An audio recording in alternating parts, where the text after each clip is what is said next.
Bonsoir les bozos. Alors ce soir on se retrouve pour une nouvelle lecture.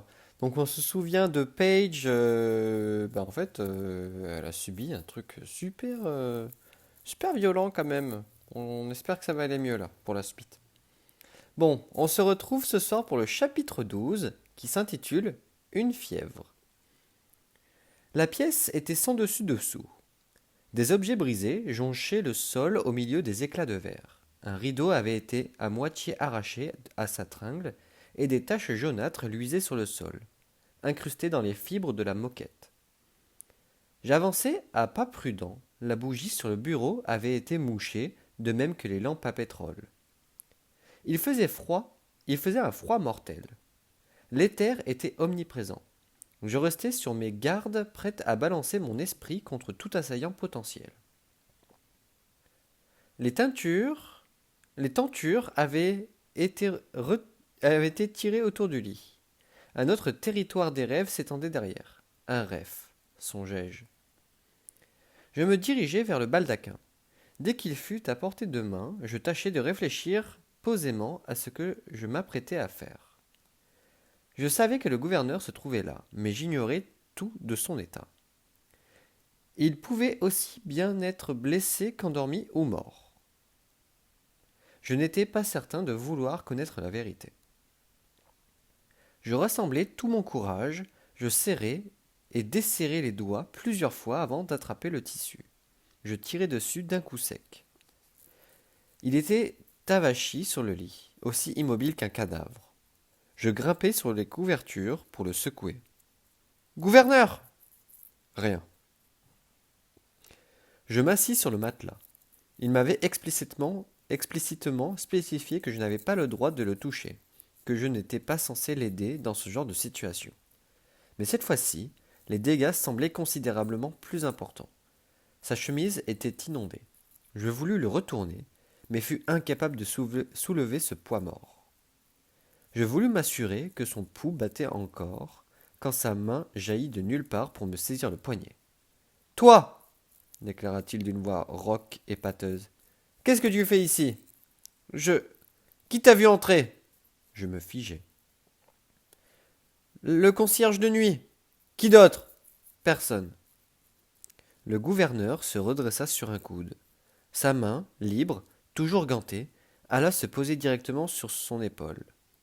Tant que tu es là, dit-il, reste donc me regarder mourir. Ça va te plaire. Il tremblait des pieds à la tête. Je cherchais une repartie acerbe, mais ce furent d'autres mots qui franchirent mes lèvres. Que vous est-il arrivé? Il ne répondit pas. Lentement, je tendis les doigts vers sa chemise, mais il raffermit son étreinte sur mon poignet. Il faut faire respirer les blessures, affirmai-je. Je sais. Alors faites-le. Ne t'avise pas de me dicter ma conduite. Je suis peut-être mourant, mais certainement pas à tes ordres. C'est toi qui dois m'obéir. Qu'est-ce que je dois faire? Laisse-moi mourir en paix. Sa phrase manquait cependant de conviction. Je retirai la main gantée couvrant son épaule, révélant de la chair en charpie. Un ronfleur. Il ouvrit grand les yeux, comme si quelque réaction chimique s'y était produite. L'espace d'un instant, je crus qu'il allait me tuer. Mon esprit luttait déjà contre ma volonté, prêt à se ruer à l'attaque. Il me relâcha alors le poignet. J'étudiai son visage. Va me chercher de l'eau, exigea-t-il d'une voix à peine audible. Et du sel. Regarde dans le placard. Je n'avais guère d'autre choix que d'obtempérer. Le sentant qui m'observait, je déverrouillai le cabinet de curiosité et en ouvris les portes. J'en sortis une salière en duramen, ainsi qu'un bol doré d'une cruche d'eau et une pile de linge propre. Le gouverneur déchira le cordon, servant à fermer sa chemise, dévoilant sa poitrine couverte de sueur. Il y a des gants dans le tiroir, précisa-t-il en désignant le bureau d'un geste du menton. Mets-les. Pourquoi? Fais-le, c'est tout. Je serrai les dents, mais finis par obéir. Son couteau à manche noire, proprement inséré dans son fourreau, reposait dans le même compartiment. Je marquai une hésitation en l'apercevant. Je tournai le dos au gouverneur pour enfiler les gants. Je ne laisserai même pas une empreinte. Du bout du pouce, je libérai la lame. À ta place, je n'essaierai pas. Cela suffit à m'arrêter. L'acier froid ne peut pas tuer un réfaïte, affirma-t-il doucement. Tu pourrais me l'enfoncer dans le cœur, que ça ne l'empêcherait pas de battre. Le silence s'épaissit. Je ne vous crois pas, répliquai-je. Je pourrais vous étriper. Vous êtes trop faible pour vous enfuir. Si tu veux courir le risque, fais-toi plaisir. Mais pose-toi d'abord la question. Pourquoi autorisons-nous les vestes rouges à porter des armes? Si elles pouvaient nous tuer, ne serait-ce pas idiot d'en équiper nos prisonniers? La fixité de son regard me brûlait la nuque. Beaucoup ont essayé. Ils ne sont plus ici pour en parler. Un fourmillement glacial me parcourut le bras. Je reposai le poignard dans le tiroir. Je ne vois pas pourquoi je vous aiderai, déclarai-je. Vous n'avez pas fait preuve d'une grande reconnaissance, la dernière fois.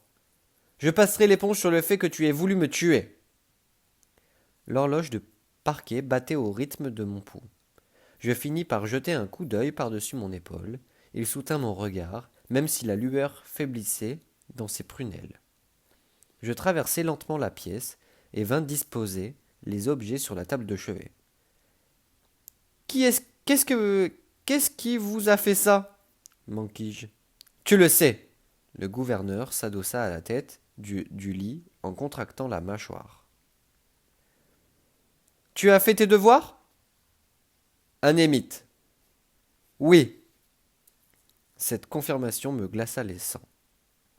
M'affairant en silence, je mélangeai le sel et l'eau dans le bol.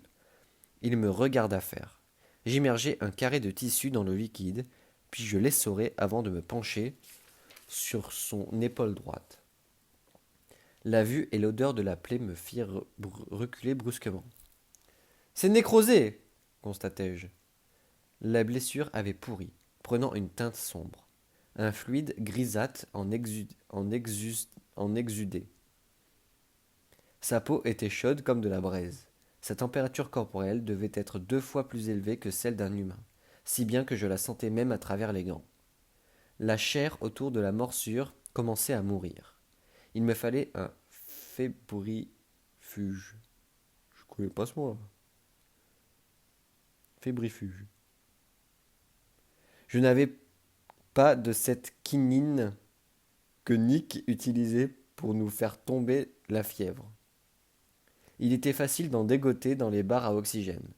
Il s'en servait pour sa fluorescence, mais je doutais de pouvoir en trouver ici. J'allais devoir me contenter de ma meilleure solution, de ma solution saline et de beaucoup de chance. Je fis couler un peu d'eau sur sa lésion. Les muscles de son bras se contractèrent. Les tendons de sa main saillirent. Désolé, dis-je en le regrettant aussitôt. Lui ne s'était pas excusé de m'avoir fait remarquer ou d'avoir laissé mourir Seb. Rien ne semblait l'affecter. Parle, dit-il. Je le dévisageai sans comprendre. Quoi? Je souffre. Un peu de distraction ne me fera pas de mal. Comme si ce que j'avais à dire pouvait vous intéresser. Les mots avaient jailli de ma bouche sans que j'aie pu les en empêcher. Oui, affirma-t-il. Il était étonnamment calme, étant donné sa condition. J'aimerais connaître un peu mieux la personne qui partage mes quartiers. Je sais que tu es une meurtrière. Je me crispai. Mais ta personnalité ne doit pas se réduire à ça. Ou alors, je me suis bien trompé en te choisissant. Je ne vous ai jamais demandé de me prendre. Pourtant, je l'ai fait. Je continuai à nettoyer la blessure, appuyant juste un peu trop fort. Je ne voyais aucune raison de faire preuve de délicatesse avec lui. Je suis né en Irlande, dis-je, dans une ville nommée Clonmel. Ma mère était anglaise. Elle a fui Sion. Il opina à peine. Je poursuivis. J'ai vécu avec mon père et mes grands-parents dans le Vallon doré, au sud d'une zone d'élevage de vaches laitières. Un endroit magnifique, pas comme les citadelles sioniennes. Je tordis le linge avant de le tremper de nouveau. Mais Abel Mayfield est devenu gourmand. Il voulait faire main basse sur Dublin. C'est là que Molly, Malone et ses malhonnêtes sont nés, et qu'a eu lieu le massacre de Mayfield. Mayfield, répéta le gouverneur en regardant par la fenêtre. Oui, je me souviens de lui. Un bonhomme fort désagréable. Vous l'avez rencontré? J'ai rencontré tous les dirigeants de Sion depuis 1859. Mais ça ferait. Mais ça vous ferait au moins 200 ans. Oui. Je tâchais de ne pas laisser transparaître ma surprise. On se pensait en sécurité, repris-je. Mais au final, les violences se sont propagées vers le sud. On a dû partir. Qu'est-il arrivé à ta mère? Il braqua ses yeux sur moi. Elle ne vous a pas suivi. Elle est morte. Rupture placentaire. Je me rassis. Où sont les autres morsures? Il écarta davantage les pans de sa chemise. Son torse était lacéré, sans que j'arrive à déterminer si c'était l'œuvre de crocs, de cerfs ou d'autre chose. Il banda les muscles quand je me tamponnais la peau déchirée. Continue, m'encouragea-t-il. Peut-être n'étais-je finalement pas qu'une humaine sans intérêt. On a déménagé à Londres quand j'avais 8 ans. Par choix? Non. Mon père a été contrôlé par Scissors cette année-là. Son mutisme laissa supposer que l'acronyme lui échappait. Sion, spéciale organisation de recherche et de sciences. Je connais. Pourquoi a-t-il été recruté? Il était pathologiste au département médico-légal. Il travaillait souvent pour le Gardaï. Sion lui a demandé de trouver une justification scientifique permettant d'expliquer pourquoi certaines personnes devenaient clairvoyantes et pourquoi certains esprits s'attardaient après la mort. Je percevais moi-même l'amertume de mes propos. Il pense qu'il s'agit d'une maladie incurable. Ainsi, il ne peut pas percevoir ta propre clairvoyance? C'est un amorotique. Comment le pourrait-il? Il ne répondit pas. Es-tu doté de naissance? Pas complètement. Je perçois les auras et les esprits depuis que je suis toute petite. Mais j'ai été frappé par un poltergeist. Je me reposai le temps de m'essuyer le front. Combien de temps vous reste-t-il? Je l'ignore. Le sel repousse l'inévitable, mais pas indéfiniment. Il semblait relativement blasé de son sort. Quand as-tu développé la faculté de projeter ton esprit? La conversation m'aidait à rester calme. Je choisis de me montrer honnête, en partie parce que j'étais convaincu qu'il savait déjà tout de moi. Nashira était au courant que je venais d'Irlande. Il devait posséder tout un tas de dossiers. Peut-être qu'il me mettait à l'épreuve, pour voir si je lui mentirais. Après que le poltergeist m'a frappé, je me suis mise à faire un rêve récurrent. Du moins, je pensais que c'était un rêve. Je lui versai un peu d'eau sur l'épaule. Je rêvais d'un champ de fleurs. En plus, je m'y enfonçais, et plus je m'y enfonçais, plus il faisait sombre. Chaque nuit, je m'y aventurais un peu plus que la veille, jusqu'à en atteindre l'extrémité et sauter. Et là, je me suis mise à tomber. Je recommençai à tamponner la plaie. J'ai basculé dans les terres, hors de mon corps. Je me suis réveillé dans une ambulance. Mon père m'a expliqué que, frappé de somnambulisme, j'avais marché jusqu'au salon, puis tout bonnement cessé de respirer. Selon les médecins, j'étais tombé dans une sorte de coma. Mais tu as survécu. Oui, sans aucune séquelle. L'hypoxie cérébrale est l'un des risques de ma condition. Même si je détestais me confier à lui, je supposais qu'il valait mieux qu'il le sache. S'il me forçait à rester trop longtemps dans les terres sans assistance respiratoire, mon cerveau finirait en bouillie irrécupérable. J'ai eu de la chance, commentai-je. Le gouverneur m'observa lui nettoyer l'épaule. Je suppose donc par prudence, tu ne pénètres pas très souvent dans les terres. Pourtant, tu sembles bien connaître l'endroit. L'instinct. Je détournai la tête. Votre fièvre ne tombera pas sans médicaments. Dans un sens, je ne mentais pas. Mon don était effectivement instinctif. Même si je gardais bien de lui dire que j'avais été éduqué et entraîné par un seigneur mime qui me maintenait constamment branché à un respirateur artificiel. Le poltergeist, reprit-il. Est-ce qu'il t'a laissé des traces? Je retirai un gant pour lui montrer ma main gauche. Il contempla les cicatrices, je le laissai faire. Il n'était pas courant qu'un voyant en formation soit exposé si violemment à l'éther. J'imagine qu'il y a déjà une faille en moi, une fragilité susceptible d'accueillir l'éther. Le geist m'a juste ouverte davantage. Est-ce ainsi que tu le perçois, comme une invasion de l'éther? Pas vous? Je n'ai pas l'habitude d'émettre mes opinions. Cependant, de nombreux clairvoyants considèrent au contraire que ce sont eux les envahisseurs et pas l'inverse. Pour eux, ils dérangent les morts. Il n'attendit pas ma réaction. J'ai déjà vu cela se produire. Les enfants sont vulnérables aux changements brutaux dans leur clairvoyance. S'ils se retrouvent exposés avant que leur aura soit suffisamment développée, ils peuvent devenir instables. Je retirai ma main d'un geste vif. Je ne suis pas instable. Ton don l'est. Je ne pouvais pas lui donner tort. J'avais déjà tué avec mon esprit. Si ça, ce n'était pas de l'instabilité. Une forme de nécrose s'attaque à mes plaies, exposa le gouverneur. Mais elle ne touche que les Réphaïm. Le corps humain parvient à lutter contre. J'attendis qu'il en vienne au fait. La nécrose réphaïte peut être éliminée par du sang humain. Ainsi, à condition que son système sanguin ne soit pas contaminé, un humain peut survivre à une morsure. Il désigna mon poignet. Un demi-litre de ton sang devrait suffire à me sauver la vie. Ma gorge se serra. Vous voulez boire mon sang? Oui.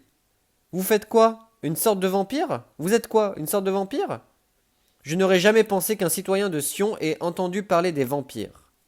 Je me crispai. Mince.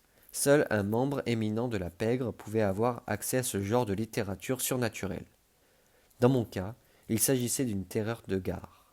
Les vampires de Vauxhall, œuvre d'un médium anonyme du monde des écrivaillons. Un recueil de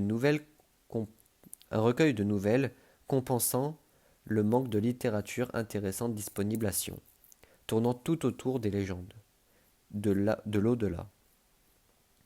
On retrouvait sous la même plume le thé du Tasseo ou le fiasco Fae. Cet écrivain avait également gagné sa croûte grâce à des bouquins potables sur les voyants, comme les mystères de Jacob's Island. À présent, je regrettais de les avoir jamais ouverts. Le gouverneur sembla considérer mon silence comme une preuve de malaise. Je ne suis pas un vampire, ni aucune de ces créatures que tu as pu croiser dans un livre, déclara-t-il. Je ne me nourris pas de chair et de sang. Je n'éprouve aucun plaisir à en réclamer.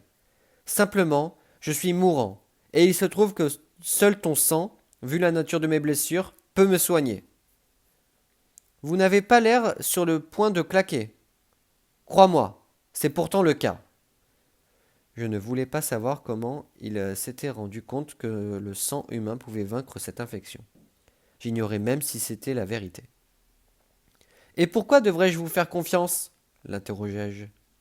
Parce que je t'ai épargné l'humiliation de te produire dans la troupe de bouffons du superviseur, puisqu'il te faut une raison. Et s'il m'en fallait deux? Je te devrais une faveur. N'importe laquelle? Tout sauf ta liberté. Ma réplique mourut sur mes lèvres. Il avait anticipé ma demande. J'aurais dû me douter que ma liberté n'avait pas de prix.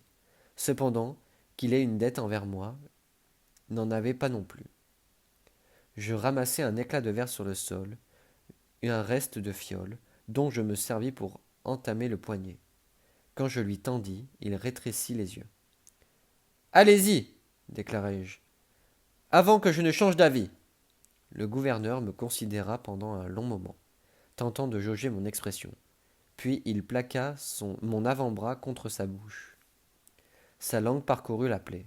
Je sentis une légère pression quand ses lèvres se refermèrent dessus. Puis il me serra le bras pour faire sortir le sang. Sa glotte tremblait à chaque gorgée. Il trouva bientôt son rythme. Il n'y eut pas d'emballement soudain, pas de frénésie incontrôlable. Il s'abreuvait de façon clinique, détachée. Quand il me relâcha, je m'assis sur le lit. Trop vite. Il me guida jusqu'aux oreillers. Doucement. Il se rendit à la salle de bain, déjà rétabli. Il revint avec un verre d'eau froide.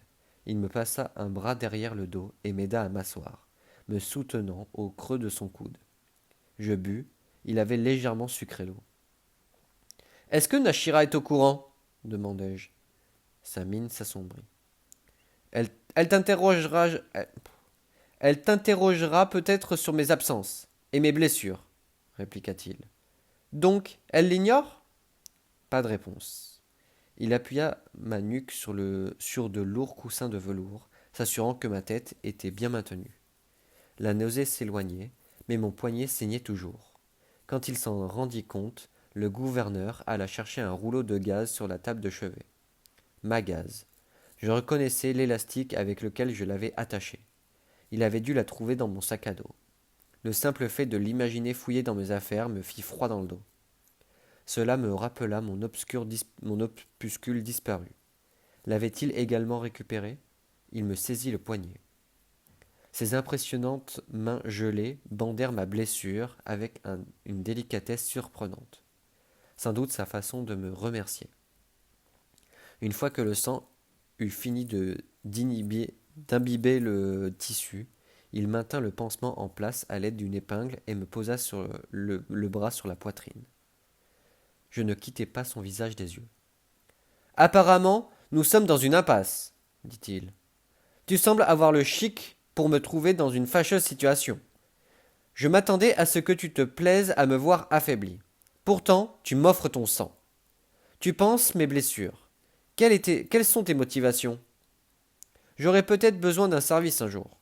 Et je déteste voir mourir les êtres vivants. Je ne suis pas comme vous. Tu juges sans savoir. Vous l'avez regardé le tuer. J'aurais dû redouter de lui cracher ces mots. Pourtant, je m'en fichais. Sans lever le petit doigt. Vous deviez pourtant vous douter de ce qu'elle s'apprêtait à faire. Il ne réagit pas. Il détournait la tête. Je détournais la tête. Je suis peut-être un sépulcre blanchi, commença-t-il. Un quoi? Un hypocrite. Je préfère la périphrase.